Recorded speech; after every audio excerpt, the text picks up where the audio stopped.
The tale of the Clifton Bunny Man goes back many years. Originally, it didn't start until about 1931, after many murders had already been committed. For verification of the story, you may visit the old Clifton Library located in Clifton, Northern Virginia, USA. What I'm about to tell you is entirely true, and although I've never seen the Bunny Man, everyone in Clifton believes it to be true. A quick reference to help you understand the story. The bridge has a one-lane car road passing underneath the dual railroad track above it within the wood along a gravel road. Back in the year 1903, there used to be an asylum buried deep within the wilderness of Clifton.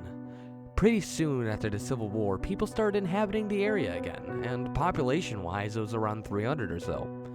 It was a very small town, but nonetheless, people didn't like the idea of having an asylum miles down the road. So they all got together and signed a petition stating for the asylum to be relocated elsewhere. The petition passed and a new asylum was built, which is now known as the Lorton Prison, a temporary facility until convicts are appropriately sentenced. In the fall of 1904, the convicts were gathered and piled into a bus, which was to transport them to Lorton. Somehow during the drive, however, not far from where they left, the driver swerved to avoid something and the bus started to tip and soon was rolling into a terrible collision. Most of the convicts were injured, but managed to escape the bus and had fled into the night, later into the woods.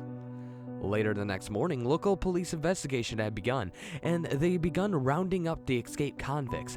Hours turned into days, days into weeks, weeks into months. Everyone was recovered after 4 months. Except for 2 people.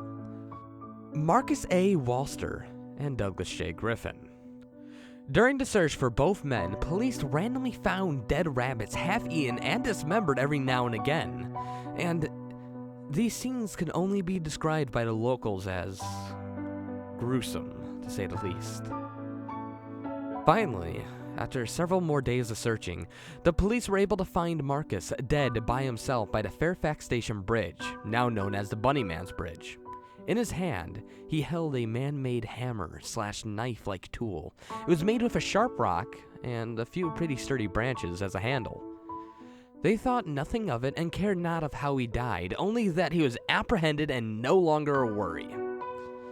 They had a name for Marcus, but later on they realized they had named the wrong person the Bunny Man. Still searching for Douglas, they kept finding dead, half-eaten bunnies every so often, while the search went on.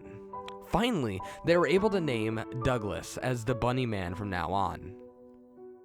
3 months had passed, and the police had given up the search on April 7th, 1905. Everybody assumed that the Bunny Man was dead by now. No one could have lived in the forest for that long by themselves. At least not without going in for some supplies, and by then they would have turned up a lead or something to actually get them in some sort of direction. But nothing had become reported. With this bit of information presented, the town felt that it would be best to simply go on with their small town lives, and go on with their lives they did. Come October, however, people started to see the dead bunnies reappearing in the same gruesome manner that they had during the police search. Dead bunnies, half-eaten, dismembered in various ways, just near the edge of the forest. Some people started to fear the unseen. Halloween night, however, was also fast approaching. Kids were having fun playing in the streets, and a group of teenagers decided that it was time to go to the bridge. It was a cool spot for them to hang out, no parents or adults around, drinking and doing whatever kids in the 1900s did. Midnight came around within minutes, and most of the kids had left and dispersed, leaving only 3 unnamed teenagers at the bridge. Supposedly, right at midnight, a bright light, back from within the bridge, were seen where the kids were, and less than a couple seconds later, they were all dead, Their throats were slashed with the same type of tool that was found on the other escapee, Marcus. Not only were their throats slashed, but they were cut up and down their chests, long slashes gutting them. And to top it all off, the Bunny Man hung both of the guys from one end of the bridge with a rope around their neck, hanging them from the overpass, their legs dangling in front of the passing cars. The woman. Oh, the woman. The woman was hung in the same way on the other side of the bridge. This happened on Halloween in 1905. After that, they had not seen or heard anything from him for another year. Halloween 1906 was approaching, and the parents, as well as teens in Clifton, still remember the incident that had occurred a single year ago at the bridge. His bridge. The Bunny Man's bridge. That night, 7 teens are left remaining right before midnight at the bridge, thinking little of it as they drank away their woes and partied their little heart's content. 6 remained inside, while 1, Adrian and Natalia, remained a good distance away from the bridge, hoping to have enough time to escape if things got bad. And the same thing happened again. At midnight, she witnessed only this, a dim light, walking the railroad track right before midnight, stopping right above the bridge at midnight, then disappearing at the same time as a bright flash is seen inside the bridge. She heard the deafening sounds of horrific screams coming from inside the bridge that lasted only seconds. 5 seconds later, they are all hung from the edge of the bridge, same style as the corpses from earlier. Horrified, she ran home.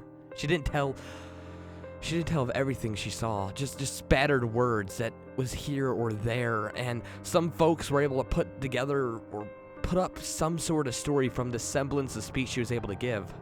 However, no one really understood it or believed her.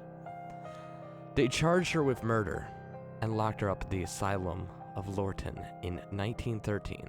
The same thing happened with 9 teenagers at this time. Halloween night again. Adrian was still locked up. They dropped her sentence, but it was too late. The insanity had already conquered her. Even if she was released, she'd be too far gone to live a decent, loving life. So she spent her remaining years in the asylum until she finally died in 1953 of shock. No one knows exactly why or what shocked her to cause her to die. But supposedly, she had died in her dreams, dreaming of that dreaded night over and over again. Perhaps the Bunny Man had finally gotten to her, or maybe the legend was too much to bear. More murders would take place, and although the murders in 1913 would scare most people away from the bridge on Halloween night, the Bunny Man's bridge, 1943 of course would roll around, and 6 more teenagers would go strolling out on Halloween night. A couple hours later, all of them were dead. Same way as the others. Investigations took place, but as usual, nothing was discovered, and simply put it, the case would go into cold case files until another lead was found. 1976, that lead comes. The same situation, of course, this time only 3 people. Nothing was found, and right back into the cold case file. The only other incident that occurred since then was 1987, nearly 12 years ago.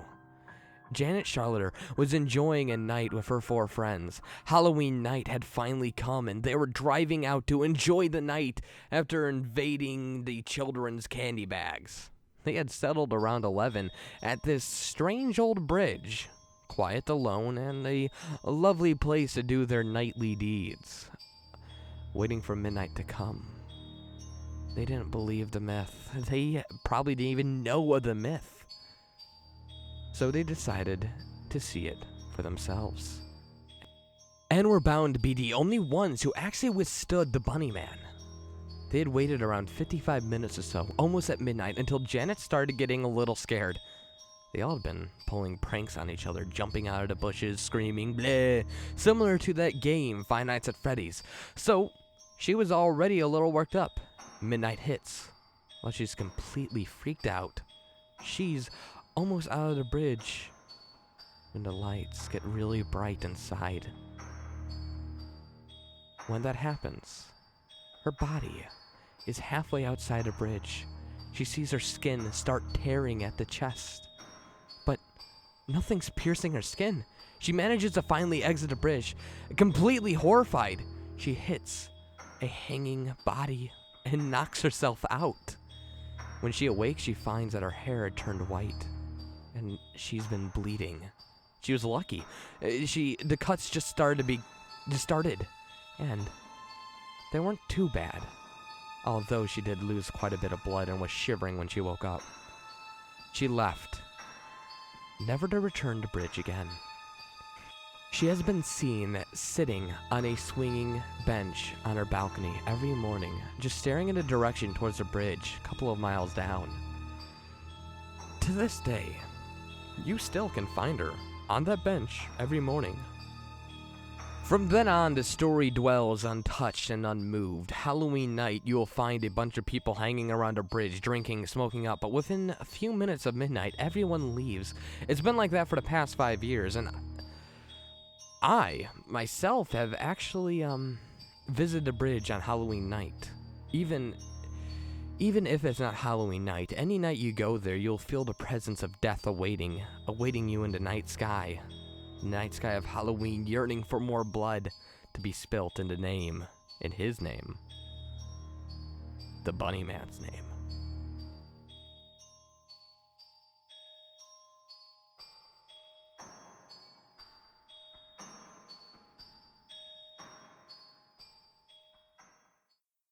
And that was the myth of the Clifton Bunny Man. Now, this is an amazing story. It's written almost like a fairy tale, and more like one of those grim, dark stories you would hear out of the old German versions of the Disney stories you know and love today.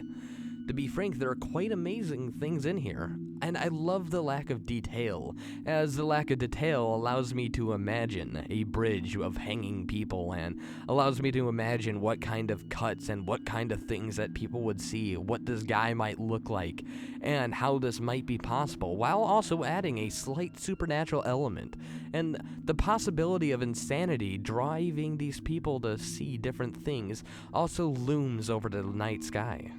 To be frank, this is an amazing story. I'd recommend reading it yourself. I'll have a link into the creepypasta below, and in the actual creepypasta there is a little bit of an explanation at the end, so I highly recommend you check that out. Overall, if you're trying to write a story like this, a myth, so to speak, go for as little detail as possible while also getting the general gist of the story. Avoid main characters or naming people. Try to go for generic names such as this boy, that girl, etc., etc., etc., unless if it's actually needed. Such as there was a character called Adrian in this story who survived the Bunny Man. That person's named because he survived the Bunny Man. And in the end, that allows you to kind of identify with that character. While if you named every single Joe and Schmo who happens to get killed, makes this story feel impersonal and leaves more to, Overall, this is an amazing story, and I highly recommend that you go check this out and give as many comments and love towards this guy as possible. A quick question I'd like to leave at the end of this video for those of you who decided to stick around for the review. Would you guys be up for me to read gruesome fan fictions on Tuesdays? I've been debating this for a while, and I got the Rainbow Factory pulled up right here, and I would be willing to do just about any grimdark fan fiction, and I could simply put it up on Tuesdays as a part of a new series called Fan Fiction Tuesdays. Nice, loving stories to the kind of scary shows that we know and love. And to be frank, I think this is a genre that usually does not have many authors on it. If you would like me to do that, please let me know in the comment section, and next Tuesday you will see a Rainbow Factory reading, if you guys want it. Thanks for listening, and please sit back, relax, and turn the lights down.